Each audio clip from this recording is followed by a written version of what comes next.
அம்மா, நீங்கள் ஏன் கவலைப்படுகிறீர்கள்? அனைவரும் உங்களை பற்றி புறம் பேசுகிறார்கள் என்றார். அவர்களை இந்த தாய் நான் பார்த்துக் கொள்கிறேன்.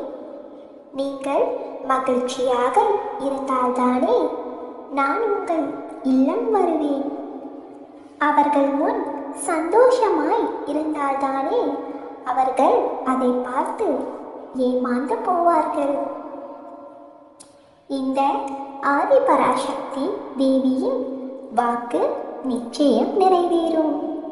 என் அம்மாவை இனி நான் ஒருபோதும் கவலை கொள்ள விடமாட்டேன்.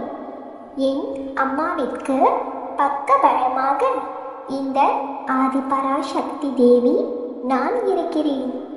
என் அம்மாவின் கவலை போக்க விரைவில் இல்லம் தேடி நான் வருவேன். என் தாயின் கண்ணீர் போக்கி அவர்களின் புன்சிரிப்பை நான் பார்ப்பேன். இது இந்த ஆதிபராசக்தி தேவியின் வாக்கு. தைரியத்துடன் இருங்கள் அம்மா.